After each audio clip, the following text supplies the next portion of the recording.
Fight week is the best week for me. It means we've come through hell, we've gone through the fire, and I get to have fun. And like all the hard work is behind you. You just get to compete and show everyone, what you've been working on, show your skills, and chase the dream of being world champion. Fight week is just like short, intense training. Everything's about making weight, preserving energy, and if your weight cut's the first fight, you're in the wrong weight class. Go up a weight, stop being a pussy.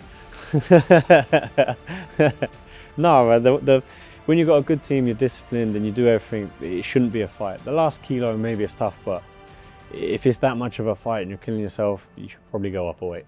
Just going over the routine, things we've been drilling for the months previously, and staying fresh for the fight. Usually my whole family are at the fight week, so my dad usually corners me, my wife does a lot of my camp stuff, like vlogging, she cooks and does all this stuff. My mum usually ends up appearing, and fighting is like a family affair with me, so it's pretty normal.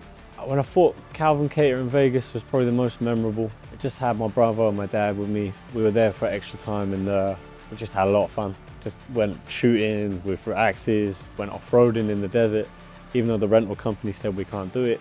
I took their Toyota 4Runner up the desert, and it was pretty fun. So we did some fun stuff, and it was a fun fight week. Everything went smoothly. The weight cut was nice and fun, felt good. So yeah, it was great. Yeah, just part of the job. Like when I see the opponent, at the face-off, I just size him up, really. I'm looking, I'm seeing his arms are this long, his head's this big. It's like, I'm gonna hit him here.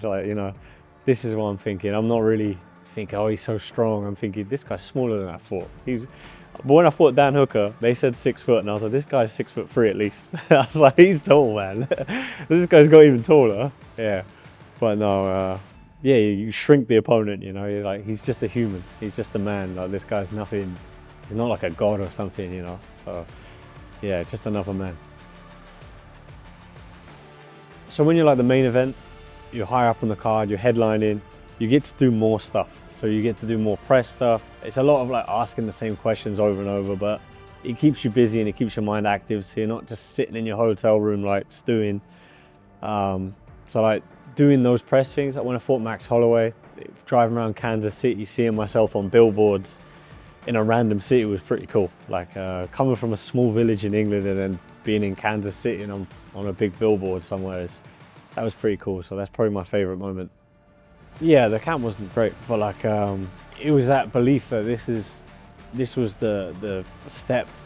These were the things I had to overcome to get to that title fight. And obviously with a win there, I would have got a title fight. And at that point, no one was asking to fight Max Holloway. I was the only guy asking to fight him. Everyone was trying to get their title shot going around him, and I'm sure maybe I could have probably tried to go around him and get a title fight that way, but I have a belief that if you want to be the best, you have to beat the best guys. And the camp was hell, but I believed in myself going into the fight, and with a few adjustments, he made some great adjustments that we didn't expect. I think he had 30 UFC fights, and suddenly he started dancing and moving.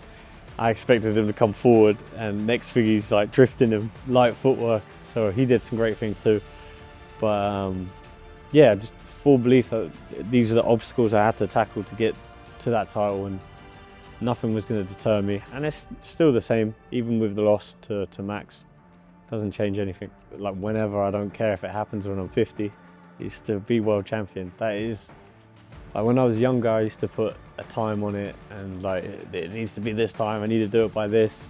And now I'm just it's gonna happen. I'm putting the work in, I'll never stop. Whatever it is, that's the goal.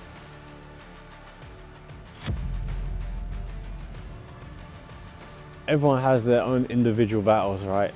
And on the night, you only see, you see a perfect thing. You think everything is perfect for this guy. He made it to fight night.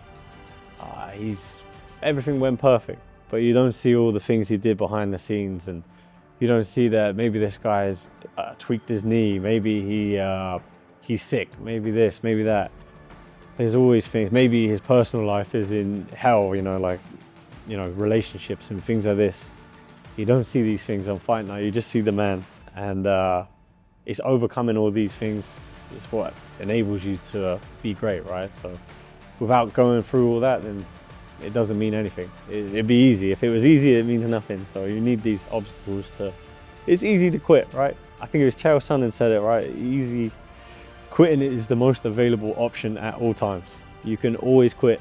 It's the easiest option. And sometimes it'd be the best option, but we don't do that. Fight week is a flash. You get there and it's gone. Fight night is the longest night of your life.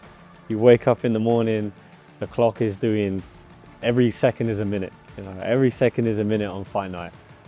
And from sitting in the hotel, waiting for your name to be called, to the bus to come pick you up, sitting backstage, getting your hands wrapped, it feels like you're there for days, you know. But then the flight's just a flash. Next thing, you're sitting there with a black eye and a cut, and you're getting interviewed at the back, you know. So it's like nothing happened. It's like the last 2 months just disappeared, and you're sitting there with an adrenaline dump. Every day in training camp is the ritual for fight week. Being prepared and doing everything I can to be the best and be ready and get that victory. That is the ritual. Just 100% effort. No stones left unturned. You know? But with wins and losses, and you know, sometimes the ritual doesn't happen and you still get the result. And you're like, oh, maybe it means nothing.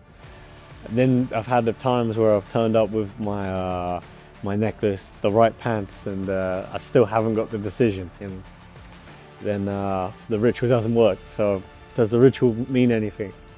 Now I'm becoming more and more experienced. It's like the ritual is the training camp. The ritual is to put the work in and do all those things, and that's the only thing that matters now. Fight night is adrenaline, pressure and excitement all in one. I've done the hard work, and in my head I'm like, it doesn't matter if this guy comes in intense. My goal is the same, it's just to be the world champion. That is the only goal, that is the only objective. I don't care how it comes, what happens, that's the goal.